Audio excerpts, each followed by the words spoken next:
Magandang araw mga kaibigan. Bigyan natin ngayon ng opinion, reaction itong post ng Ang Balita Ngayon. Title, AFP mananatiling tapat sa konstitusyon. Mariing iginiit ng Department of National Defense at Armed Forces of the Philippines na mananatili silang tapat sa konstitusyon at sa kanilang mandato na ipagtanggol ang bansa. Ito ay sa kabila ng panawagan ng ilang grupo na bawiin ng militar ang suporta sa kasalukuyang pamahalaan. Giit ng AFP, ang kanilang katapatan ay nakaugat sa batas at hindi basta-basta matitinag ng mga panawagang taliwas sa kanilang tungkulin. Okay. May nabasa akong post kanina. Ano bang jar yun? Basta sabi, AFP on red alert sa gitna ng tuloy-tuloy o malawakang protesta laban sa korupsyon. So, tapos na yung nagkasunod, Black Friday, September 12, may protesta. Kahapon, meron na naman. Tiniming nila, birthday ng Pangulo. Ang malaki, yung September 21. But before September 21, meron pang September 17, 18, 19. Yung transport group naman, Manibela at Piston. Ako, malaking group ito. Sasagawa sila ng transport strike. Walang magbibiyahe as a form of protest sa talamak na korupsyon na nangyayari sa ating bansa. Kaya medyo tayo ngayon, I don't know how will I say it, medyo unstable.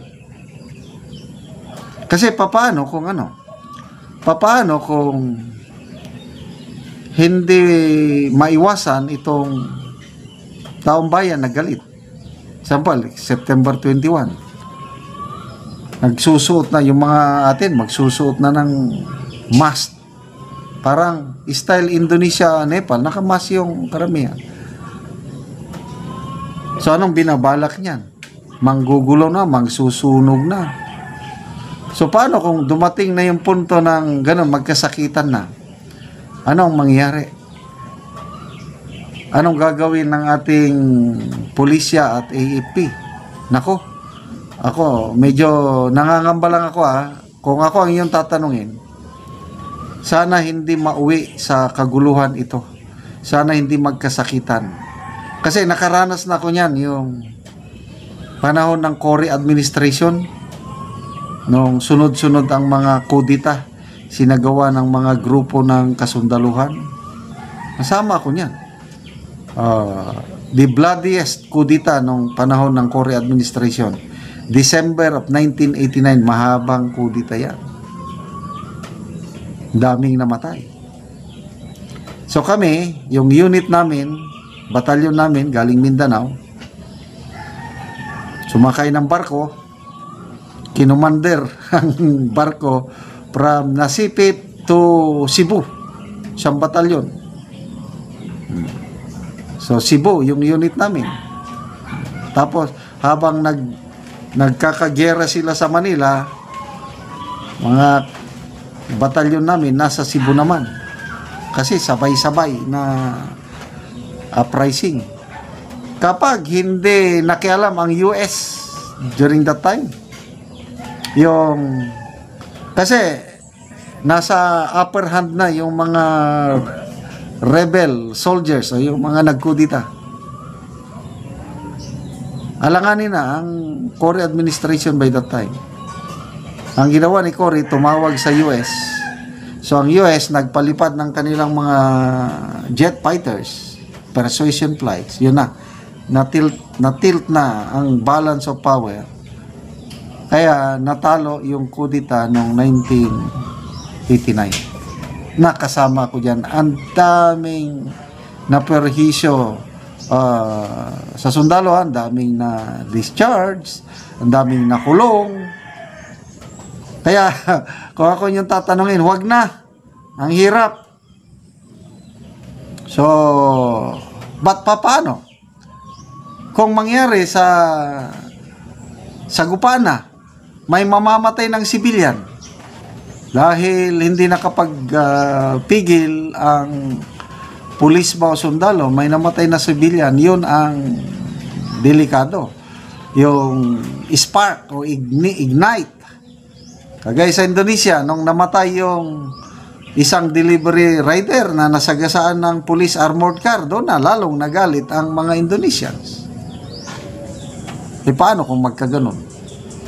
Itong mga makakaliwa, mga leftists, yan ang expertise nila. Gagawa sila ng senaryo para lalong magalit ang taong bayan. So, ito na, God save the Philippines. Sana hindi maulit ang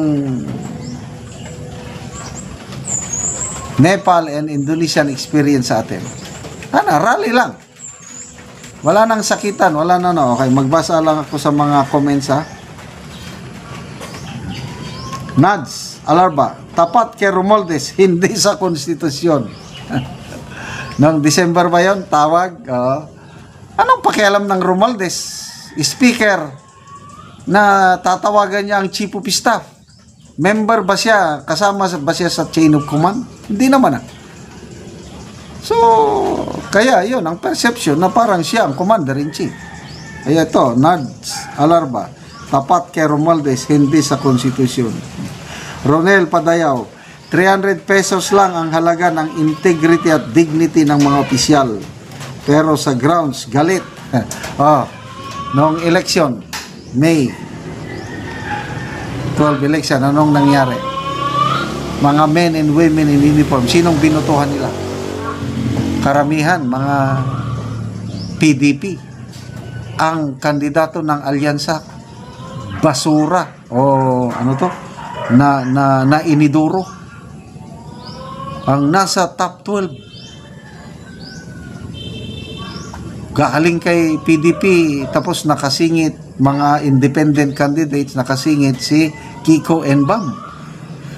Ang alyansa, ang pinakamataas lang nila si Senator Ping Lacson, number 15. Ganun po ang sentimento ng men and women in uniform. Hindi lang sila makasalita dahil bawal, but pag sila ang yun. So sana walang mangyari. Yes, tapat sa Constitution, correct. Huwag lang tapat sa speaker.